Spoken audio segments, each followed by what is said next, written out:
जैसे कि आप जानते हैं कि अब हमें बड़े से रोचक तथ्यों के ऊपर कहानियां लेकर आ रहा है, कुछ कहावतें लेकर आ रही है।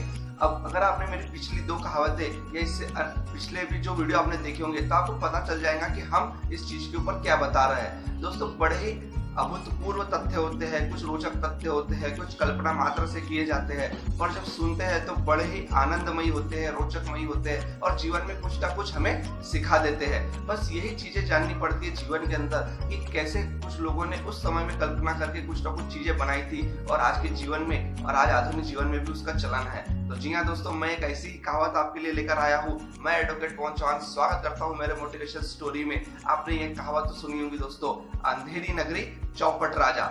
जी हाँ दोस्तों, बहुत ही प्रचलित और बहुत ही फेमस कहावत है ये। तो चलिए जानते हैं इसके पीछे का रहस्य। पता नहीं किसी ने एग्जैक्ट रहस्य है या कल्पना मात्र से बनाया, पर सुनने में बड़ा ही रोचक लगा मुझे, तो मैंने सोचा क्यों ना इसी के ऊपर आज एक वीडियो बनाया जाए। तो दोस्तों, हुआ यूं कि एक समय की बात है, एक गांव हुआ करता था, उसका एक राजा था। उस गांव का जो संतुलन था दोस्तों, वो ठीक नहीं चलता था। यानी कि वहाँ की जो अर्थव्यवस्था है, जो भी प्रशासन है, उनको इस चीज की जानकारी नहीं थी कि किस तरीके से हर चीज एडमिनिस्ट्रेटिव का वर्क करना चाहिए। राजा को भी इतना नॉलेज नहीं था, बस गांव चल रहा था। उसका एक एग्जाम्पल मैं तुम्हें दूंगा दोस्तों। मान लो आज के समय में 20 रुपए, 40 रुपए या 50 रुपए, एक एग्जाम्पल लेते हैं आज के समय का अमाउंट, ताकि आसानी से समझे। अगर 50 रुपए में अगर 1 किलो सब्जी मिलती है तो 50 रुपए में 1 किलो मिठाई तो नहीं मिलेंगी दोस्तों। मिठाइयों के दाम बहुत महंगे होते हैं, यूं समझ लीजिए कई मिठाइयाँ 1-1 हजार रुपए के भी ऊपर होती है, यानी कि 20 पट ज्यादा।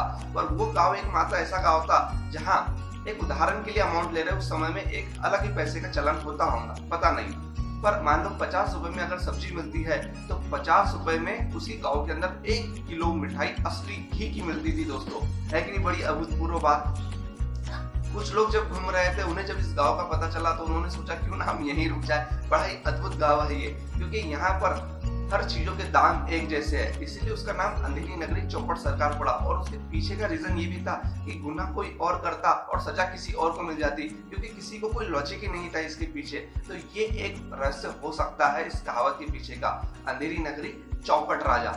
दोस्तों, उसका रीजन ये था कि अगर किसी को किस चीज की जानकारी ना हो, अगर किसी व्यक्ति को यही पता ना हो कि सब्जी और मिठाई की कीमत का अगर डिफरेंस न जान सके, तो वो एक अंधेरी नगरी ही हो सकती है जहाँ के लोगों को कोई चीज की जानकारी नहीं थी।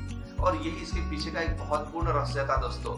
तो मेरी इस कहानी के पीछे का एक चीज का उद्देश्य ये था कि जीवन में हर चीज की जानकारी होनी चाहिए। अगर हमें उस चीज की जानकारी ना हो तो हमारा जीवन भी अंधेरी नगरी के अंदर परिवर्तित हो सकता है। अगर हमें किसी भी चीज का अनुमान ना हो, कौन सी चीज कम है, कौन सी चीज ज्यादा है, अगर हम कोई चीज को अगर जस्टिफाई नहीं कर पा रहे, उसके बराबर तुलना नहीं कर सकते, तो दोस्तों लॉस हो सकता है। जैसे कि उस गांव में चलता था कि मिठाई के भाव और सब्जी के भाव एक जैसे थे, और आस पड़ोस के गाँव के लोग मिठाई के सब्जी के दाम में उस गाँव में आकर मिठाइयाँ लेके चले जाते थे। देखिए दोस्तों, होता है ऐसा। पर ये तो एक कहावत है, कल्पना है, पर जीवन में हमें एक सीख मिलती है कि हमें हमेशा ज्ञान और अपने ज्ञान की ज्योति से अपने प्रकाश को हमेशा जलाते रहना चाहिए दोस्तों। जीवन के अंदर हमें हर चीज का ज्ञान होना चाहिए। अगर हमें हर चीज का ज्ञान नहीं होगा तो शायद हमें लॉस हो सकता है। तो यही कहानी के पीछे का उद्देश्य था कि जीवन को अंधेरी नगरी में ना परिवर्तित करे, जागरूक रहे, सतर्क रहे, हमेशा अपने ज्ञान को बढ़ाते रहे। मिलते हैं दोस्तों मेरे नेक्स्ट मोटिवेशन स्टोरी में। मेरी कहानी को अगर आपने लाइक नहीं किया, शेयर नहीं किया, सब्सक्राइब नहीं किया, तो जल्द से जल्द इसे लाइक करें, शेयर करें, सब्सक्राइब करें, और दोस्तों बेल आइकॉन बटन दबाना ना भूलें। और अब तक की कहानी के सभी लिंक्स आपको मेरे आज के मोटिवेशन स्टोरी में मिल जाएंगे दोस्तों। मिलते हैं नेक्स्ट मोटिवेशन स्टोरी में। जय हिंद, जय भारत, धन्यवाद।